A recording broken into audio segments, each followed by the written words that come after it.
welcome to the Personal Development Essentials podcast. And today we are talking about the environment. Well, not the environment, but your immediate environment, your energy, and whether or not you're in your element, and how all these factors feed into each other. So let's dive straight in. Now, if you're into personal development, let's say you love the books, Rich Dad, Poor Dad, Think and Grow Rich, you loved attending events, listen in to this podcast, because this could be some of the most important information you're going to learn in a long while, right? That's a big promise. I like this bold right? statement, Paul. I'll tell you why, because, I love to learn. I love to share what I've learned. Now, literally, I've read a fantastic book, and I'm a massive fan of Benjamin Hardy. He's a regular writer on medium.com. His work has been featured in Forbes, Time magazine, all kinds of stuff. He is a he's a PhD in can't remember what it is, but it's all to do with peak performance, optimized environments, and all this kind of stuff. And his latest book, Willpower is Weak, is just mind-blowing. Now, most of us in the personal development kind of sphere or whatever, there's so much, the onus is on the individual. It's all like, willpower, discipline, all this kind of stuff. But this premise, which is, look, here's the thing, your willpower is weak, right? And actually, I'm going to bring in another book for you, the old Chimp Paradox.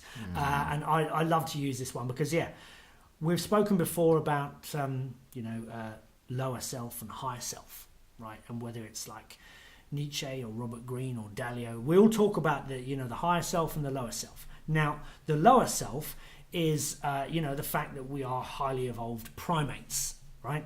But that we are pretty much governed by primal desires, base impulses, and all this kind of stuff.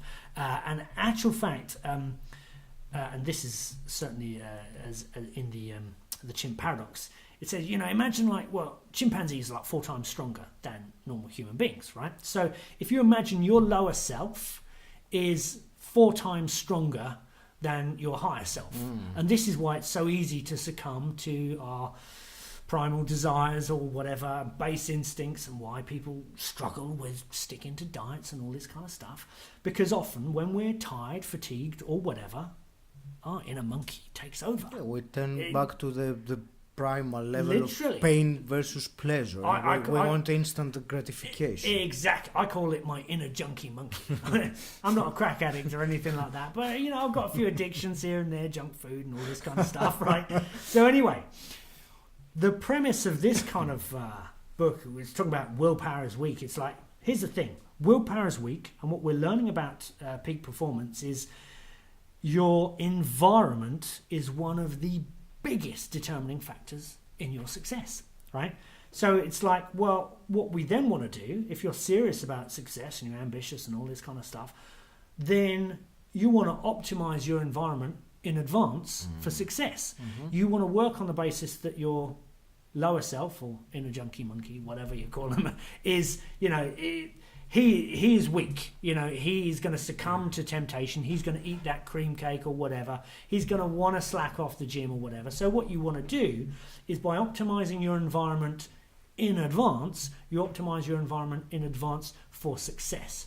So you put yourself in position to succeed. So it's harder, you make it harder for yourself to kind of succumb to temptation. Whereas if in your kitchen you've got loads of junk food and it's on display, guarantee, and I'm talking from personal experience here, 4 o'clock when I kind of get a bit like tired and brain dead, when I walk into the kitchen and I'm starving, I'm knackered, I'm tired, and I look at those cookies, literally the monkey takes over, and before you know it, I've got the guilt and the shame, and cookie kind of crumbles over my chest, and I'm like, no, not again. So anyway, the point is this: if you are serious about tilting the trajectory of your life in the direction that you want to go, you want to optimize your environment for learning, growth, but also for rest and recovery. And you can do that in a number of ways. So let's say, for example, minimalists, I'm a big fan of this, talk about removing mess and clutter. And someone who is naturally very messy and fills my place with clutter, I actually focus better when I tidy up and all this kind of stuff. Naturally. Yeah, exactly. So it's like, imagine if you could, if you want to access deep states of flow and focus, put your phone on airplane mode. Turn off the phone. Don't check your email or Facebook before or whatever.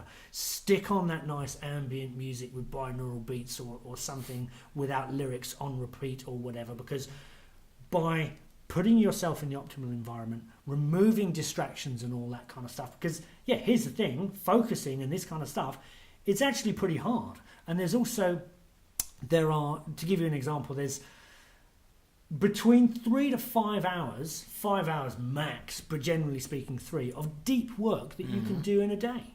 And for most people, that's in the morning. And once you've gone past that, that's when the rest of the day gets away with you, and you 101 distractions creep in, and your attention's all over the place.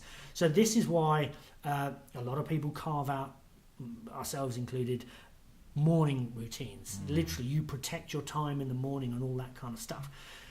So to give you an idea of how important this is, and actually Jay Shetty talks about combining these 3 things: your environment, your energy levels, and your element. Now, we've spoken about the fact that Aggie is going to be crewing for Tony Robbins, right? And so you're going to be in an amazing, enriched environment filled with other people who love personal development, love Tony Robbins, all this kind of stuff. And Tony Robbins puts on a good show. So do you think you're going to be in your element and that the atmosphere and the energy is going to be fucking electric? Electrifying, you indeed. Bet your fucking ass it's going to be. This is why so many people cite going to the Unleash the Power Within event as an amazing event. And even the Dickens process. And changes you, life-changing. This is what people talk about. When you're in the right environment, with the right people, the right networks, it brings the best energy out of you, and you're in your element. So this is why accessing peak states of performance and energy levels, you can do in advance. So be mindful of your environment, whether it's your working environment or the networks or the people you're spending your time with. Be mindful of those. Plan in advance. Engineer your environment in advance or whatever. And how can you stop yourself sabotaging your own success as well? And again, in previous podcasts when we've spoken about networks, the same is true of environments. If you're in a bad environment at work or at home, what do you think it does to your energy levels, your focus, and all that kind of stuff? Blows it out the water. And this is why for so many people, and this was true of Einstein and so many other people, things like going for a walk in nature. And I talk about this all the time. If you've got problems or issues or whatever, take a break. Stop looking at that spreadsheet. Go for a walk. How do you feel afterwards? You feel amazing. And here's the thing. As many people know, I've got a travel company, and we do a lot of wildlife tours and time in nature.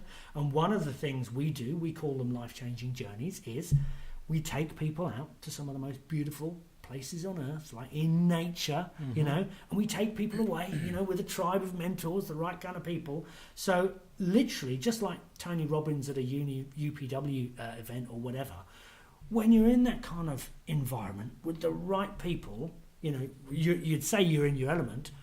What does it do to you? It literally, this is when you internalize the learnings, because they're literally you emotionalize the learnings, and they're powerful, they last, they stay with you. And this is why people will talk about, the UPW event, and you do, almost like, not teary-eyed, but, with a glint in your eye, and go, wow, that changed me. Yeah, it has, yes. And the same is true for me when I've taken people away in nature, and people say, do you know what, that really, that helped, and so for me, it's like, okay, if your environment, your energy, and all this kind of stuff, if this is one of the most important factors, it's almost like most people have been missing a trick. They've been battling on, in cycles of success and setbacks, of overwork and overwhelm and burnout.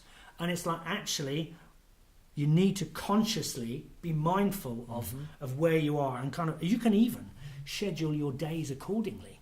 And many people do this. Like for us, we have podcasting day. And I don't know if, I'm sure we're on the same page here. I look forward to these. I love doing these. I'm excited. I'm excited coming to these. It's always, a high point of my month coming and doing podcast days. And then, there are other days when it's back to reality. For me, doing my VAT return, that's what does that do to my energy level? Poof, it takes a nosedive. Maybe you can outsource. Yeah, I do. I still got to prepare. I hate spreadsheets. Anyway. Can I add something go related to what you were saying? So you mentioned the Benjamin Hardy and the fact that willpower doesn't work. Or it does to an extent. Or it is finite. Yeah. So, decision fatigue. Decision fatigue. That's exactly what I wanted to discuss, because if we modify or tweak our environment in a way that helps our decision making, so even to make our decisions easier, or even not even to have to think about what decision to make. And you mentioned earlier about the cookie, and you were very animated with that you are hungry, you're tired, and you go to the kitchen and you go for the cookies. So imagine if when you walked in the kitchen, right in front of you, there was a big bowl of apples. Exactly. You don't even have to think about what am I going to eat. You don't need to go into that decision fatigue. Don't buy the cookies. Only buy nice fresh fruit and so on. Put the fruit. You see what I mean? Engineering the environment. Exactly. So.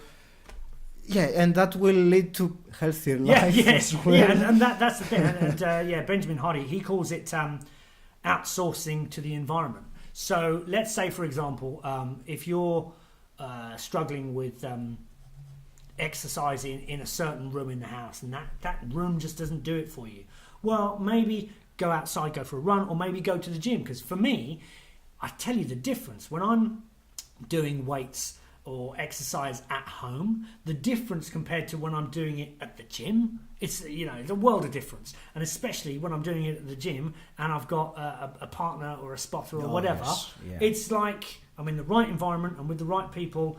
The energy's better, the effort's better. Whereas if I'm doing it, in my lounge, I'll slack off early, I won't do a better workout, and it's almost like be mindful of the rooms in your house or workplace and how you're using them.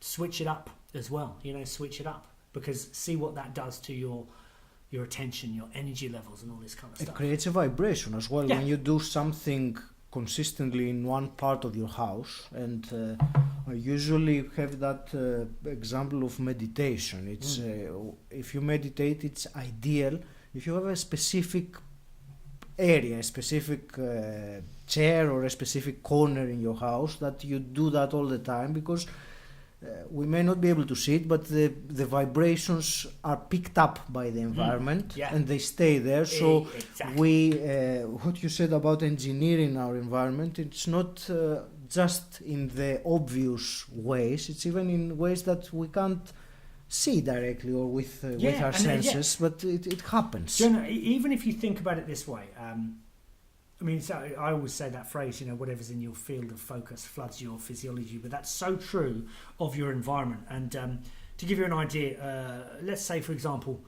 good architecture, right, and good feng shui, right? Now, the reason why you know it when you're in a good environment and when there's good feng shui. Like, you could go into a nice open plan workspace and it can be really funky, they've got nice colours, and you're like, wow, I really like this, And conversely, you could go into, like, let's say an old kind of, where they've got all those little cubicles in work, and you're just like, oh man, it literally depressing. Even thinking about it. Exactly. So I'm a big fan of, especially whether it's nice buildings or beautiful cities or whatever, the way things have been created, how that in turn affects the way you feel on the inside. So it's kind of like a two-way process. But literally, in terms of helping you on your journey, personal development journey, whatever that is, and in actual fact, we were talking to Michael, our videographer. I was talking to him in the car on the way over here, and he was talking about a decision he was facing about, do I do this environment and I'm going to be around loads of drinkers or whatever, or do I do this environment where I'm going to be around more people, with the videographers and so on. I think his decision in his mind was already made, but it's like the power of the environment in which you are in. And again, it's not rocket science. It's not rocket science, but it's what's common sense is not always common practice. Absolutely. But how you can use this so right in addition to willpower by, it's almost this, when you plan tomorrow today and all this kind of stuff. So if you incorporate that into your daily routine and say, well, okay, I perform poorly when I'm in this environment or when I'm around those people. Well, I don't want to be in that environment. I don't want to be around those people.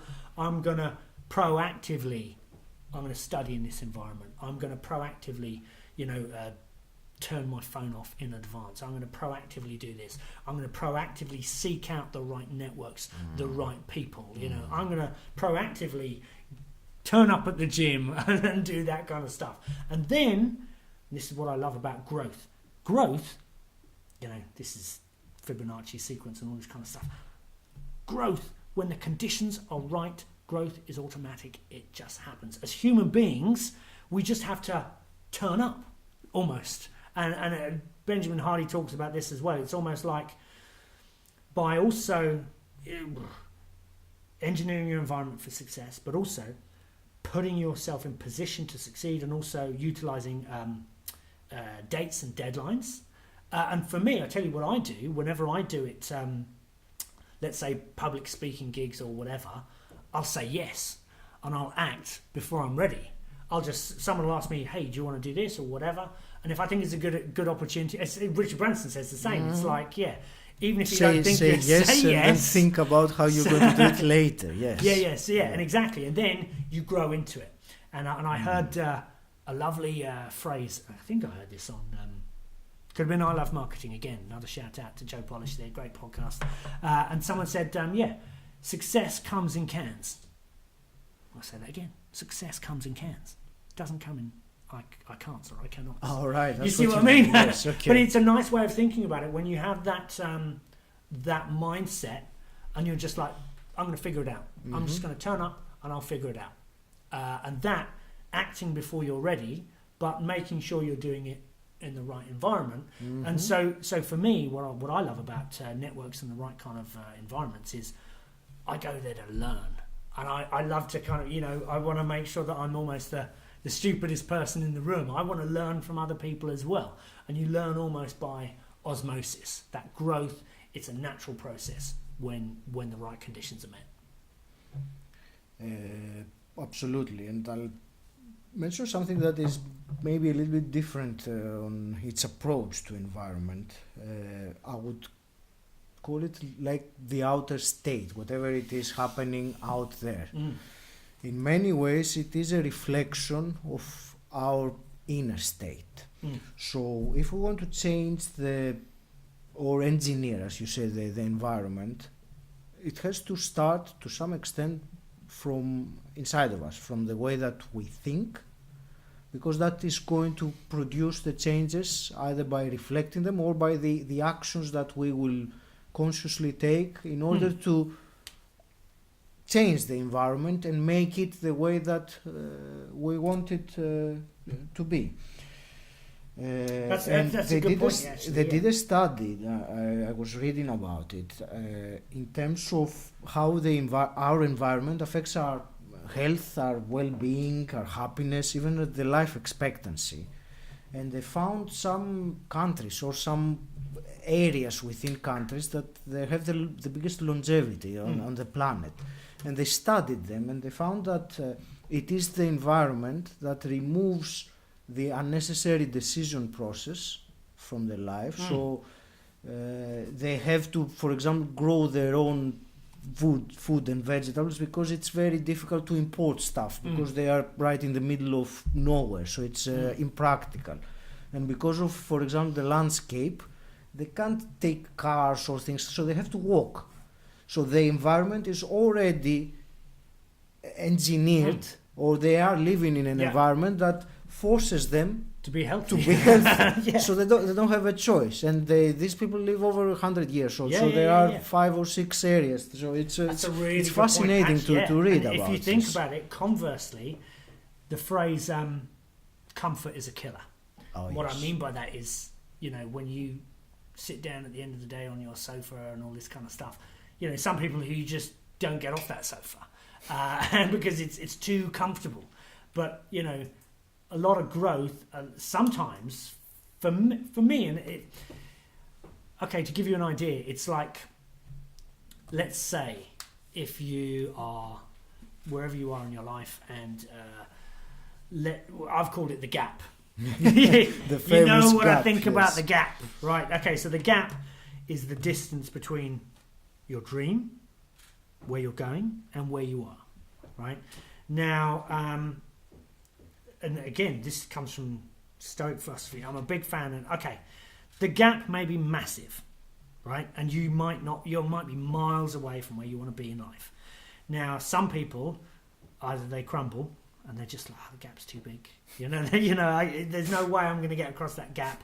I'm going to sit on the sofa, watch Love Island, and eat whatever, right? So either you do nothing about the gap, or it will galvanize you, and you will, what's coming, or you say, fuck that gap. I'm going to cross it. I'm going to bridge it. Whatever. I'm going to do something about it. And in terms of Stoic philosophy, again, it's almost like, don't complain, don't blame.